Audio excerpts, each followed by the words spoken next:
तो अभी तक हमारे पास जो यहाँ पे जो क्वेश्चंस रहे थे वो हमारे पास ये रहे थे कि अभी हमारे पास कॉस ऑफ 300 डिग्री निकालना है, ठीक है ना। बिल्कुल, इसको भी दो तरीके से ब्रेक कर सकते हैं, तो आपकी मर्जी है। 90 मल्टीप्लाइड बाई थ्री, थ्री वो 270 होगा, फिर हम प्लस कर सकते हैं यहाँ पे 30 डिग्री, वैसे भी कर सकते हैं। एक और तरीके से भी कर सकते हैं, 90 multiplied by four plus 90 multiplied by four, कितना होगा 360, 360 में माइनस कर दो मैं 60 डिग्री, दोनों तरीके से आंसर आ सकता है। चलो इस तरीके से आंसर देखते हैं क्या आएगा। मैं कॉस देखता हूँ, cos of 90 multiplied by three plus 30 degree, ठीक है। सबसे पहले देखते हैं ये किस क्वाड्रेंट में ये एंगल लाई कर रहा है। 90 मल्टीप्लाइड बाई वन यहाँ पे होता है, 90 मल्टीप्लाइड बाई टू मतलब 180 यहाँ पे होता है, 90 मल्टीप्लाइड बाई थ्री मतलब 270 वो यहाँ पे होता है, और 270 में मैंने क्या कर दिया, ऐड कर दिया 30 डिग्री, ये 30 डिग्री है, ठीक है। तो ये वाला पूरा एंगल किसके बराबर होगा, 300 डिग्री के बराबर। तो सबसे पहले ये कौन सा क्वाड्रेंट है, फोर्थ क्वाड्रेंट है, फोर्थ क्वाड्रेंट में कॉस पॉजिटिव होता है पॉजिटिव होता है, तो ये पॉजिटिव साइन यहाँ पे आ गया। अब चेंज होगा कि नहीं होगा, वो हमें 90 का मल्टीप्लाई दिखना है। यहाँ पे 90 का क्या मल्टीप्लाई, ऑड मल्टीप्लाई, चेंज होगा। कॉस किस में चेंज होता है, साइन में, तो sine of 30 degree, sine 30 degree किसके बराबर होता है, 1/2। इस तरीके से भी करके देखो, इस तरीके से भी करके देखो, इस तरीके से एक आंसर क्या आ जाएगा। जैसे मैं देखूं cos of 90 multiplied by four minus plus नहीं माइनस 60 डिग्री, वो कहां से, किस क्वाड्रेंट में लाई करेगा, ऑफ कोर्स एंगल एक ही है तो ये फोर्थ क्वाड्रेंट में ही लाई करेगा। पर फिर भी देखते हैं, 90 मल्टीप्लाइड फोर यहाँ पे होता है, 360 डिग्री यहाँ पे होता है, उसमें सब्ट्रैक्ट करना है मेरे पास कितना, 60 डिग्री, तो ये वाला एंगल सब्ट्रैक्ट करना है इस तरीके से। मैंने पहले ही लेक्चर में आपको बताया था, पॉजिटिव एंगल होता है क्लॉकवाइज, ठीक है, क्लॉकवाइज। नेगेटिव एंगल होता है एंटी क्लॉकवाइज। अगर आप नेगेटिव एंगल है, माइनस है, तो वहां पे एंगल अब ऐसे चलेगा, क्लॉकवाइज चलेंगे, तो यहाँ पे 60 डिग्री आएगा। ये पूरा एंगल जो है ना, ये आपके पास 300 डिग्री के बराबर है, फोर्थ क्वाड्रेंट में लाई कर रहे हैं। तो फोर्थ क्वाड्रेंट में कॉस पॉजिटिव होता है, तो यहाँ पे पॉजिटिव आएगा। Cos of 90 multiplied by 90 multiplied by four, ठीक है, 90 मल्टीप्लाइड बाई फोर। अब देखिए चेंज हो जाएगा कि नहीं हो जाएगा, ठीक है, उसके लिए हमें देखना पड़ेगा। पॉजिटिव तो आया, अब चेंज होगा कि नहीं, और 90 का क्या मल्टीप्लाई, ऑड है कि इवन है, इवन है तो चेंज नहीं होगा, ऑड मल्टीप्लाई पे चेंज नहीं होता है, तो ये आएगा 90 मल्टीप्लाइड बाई फोर, तो यहाँ पे आएगा मेरे पास ये आएगा 60 डिग्री के बराबर। तो कॉस 60 डिग्री किसके बराबर होता है, 1/2 के बराबर, ठीक है। तो ये चीज हमें पता होनी चाहिए, ठीक है। आप प्रैक्टिस कर सकते हो अपनी बुक पे, मैं भी कुछ क्वेश्चंस आपको एंड पे प्रैक्टिस कराऊंगा, ठीक है। बट अभी हम थोड़ी सी ट्रिग्नोमेट्री में आगे बढ़ते हैं, ठीक है। शायद आपने 10th क्लास में ये फॉर्मूला सीखे होंगे कि sine of 90 degree minus theta जो होता है वो किसके बराबर होता है, कॉस थीटा के बराबर। अब पता चल गया होगा कि क्या क्यों होता है कॉस थीटा, ठीक है। क्योंकि यहाँ पे 90 का ऑड मल्टीप्लाई होता है, 90 मल्टीप्लाइड बाई वन होता है। हमें पता है कि अगर कुछ मल्टीप्लाई नहीं होता तो वन मल्टीप्लाई कर सकते हैं, तो वो तो ऑड मल्टीप्लाई होगा। और ये बात भी अब हम समझ में होगी कि cos of 90 degree minus theta को हम क्यों लिखते हैं साइन थीटा के बराबर, बिल्कुल समझ में आ चुकी होगी।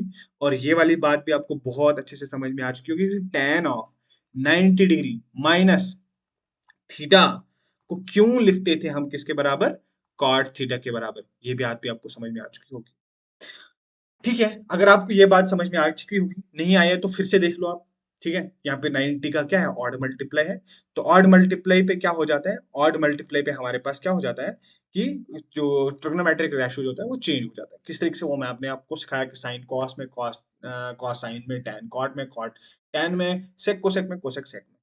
अब अगर हम आगे कुछ और इंपॉर्टेंट फॉर्मूले जो हम फिजिक्स में बहुत बार यूज करते हैं, ठीक है, तो ये इंपॉर्टेंट है, याद रख लेना, रिमेंबर, ठीक है। इनमें हमें क्या करना है, ये रिमेंबर याद रख लेना, बहुत बहुत जरूरी होता है।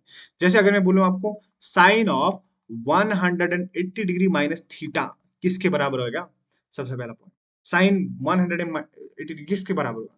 सबसे पहली चीज देखो, इस 180 डिग्री को मैं क्या लिख सकता हूँ, 90 मल्टीप्लाइड बाई टू।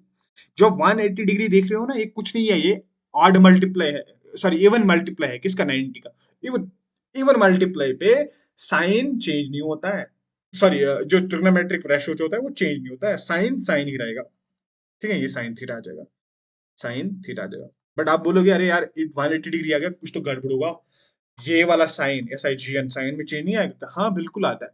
अब देखो 90 डिग्री, 90 डिग्री, 180 डिग्री, 180 डिग्री कहाँ पे लाई करता है, 180 डिग्री यहाँ पे करता है, माइनस, माइनस मतलब सेकंड क्वाड्रेंट में एंगल है, तो सेकंड क्वाड्रेंट में एंगल मेरे पास क्या होगा, सेकंड क्वाड्रेंट में एंगल मेरे पास क्या होता है, सेकंड क्वाड्रेंट में मेरे पास साइन जो होता है वो पॉजिटिव होता है, ऐसा एनी वाला साइन साइन पॉजिटिव होता है। और यहाँ पे अगर हमने देख लिया, एक और चीज यहाँ पे देख लिया, सपोज मैं बता दूं आपको, cos of 180 degree minus theta, ये किसके बराबर आएगा? आप बोलोगे ये तो 180 डिग्री तो क्या है, ये तो इवन मल्टीप्लाई है किसका, 90 का, तो ये तो कॉस ही रहेगा, कॉस थीटा। क्या ये सही है? नहीं, ये गलत है। क्यों? यहाँ पे एक नेगेटिव साइन भी आएगा, कैसे? आप बोलोगे कैसे? क्योंकि ये वाला एंगल जो है ना, ये तो सेकंड क्वाड्रेंट वाला एंगल है। सेकंड क्वाड्रेंट में तो खाली साइन पॉजिटिव होता है, बाकी सभी नेगेटिव होते हैं। तो नेगेटिव आ जाएगा यहाँ पे, नेगेटिव कॉस थीटा। तो cos 180 degree minus theta minus cos theta के बराबर होता है। इसी तरीके से आई नो आप इसको खुद आंसर करोगे, 180 डिग्री माइनस थीटा किसके बराबर आएगा? आप बोलोगे अरे यार टेन थीटा आएगा। क्यों आएगा? ये कुछ नहीं है, ये इवन मल्टीप्लाई 90 का, तो उससे चेंज नहीं होता। और माइनस से क्या होता है, एंगल सेकंड क्वाड्रेंट में लाई कर रहे हैं तो वहां पे खाली साइन पॉजिटिव होता है, तो ये मेरे पास इस तरीके से आ गया। ठीक है, तो ये कुछ बहुत ही इंपॉर्टेंट चीजें हैं जो आपको यहाँ पे याद रखनी है। अब हम थोड़ा सा आगे बढ़ेंगे, सो दैट हम सीखेंगे चीजों को। ठीक है, थोड़ा सा हम आगे बढ़ेंगे यहाँ पे, यहाँ पे हम सीखेंगे कि नाउ नाउ हम थोड़ा आगे बढ़ेंगे। इस तरीके से भी हो सकता है हमारे पास। ठीक है, जैसे मेरे पास क्या हो सकता है, कि अब हम थोड़ा सा यहाँ पे और रिलेशंस के बारे में देखेंगे, फिर हम और क्वेश्चंस को सॉल्व करेंगे। जैसे यहाँ पे मेरे पास क्या है, साइन ऑफ माइनस थीटा जो है वो आ जाएगा मेरे पास माइनस साइन थीटा। इसको हम आर्ग्यूमेंट बोलते हैं, पहले मैंने बताया था आर्ग्यूमेंट बोलते हैं। आर्ग्यूमेंट में अगर नेगेटिव साइन है ना, तो वो नेगेटिव साइन को बाहर लाओ और यहाँ पे साइन थीटा लिखो। ठीक है, कॉस ऑफ माइनस थीटा, ये कॉस जो है ना इस नेगेटिव साइन को एब्सॉर्ब करता है, ठीक है, खा जाता है। ये हो जाता है मेरे पास कॉस थीटा। टैन नहीं कर पाता है absorb, tan of minus theta ये भी बाहर लाता है साइन को, जैसे माइनस टैन थीटा लिख सकते हैं। ठीक है, जैसे अगर मैं बोलूं आपको, बताओ मेरे पास साइन ऑफ -210 डिग्री किसके बराबर होता है?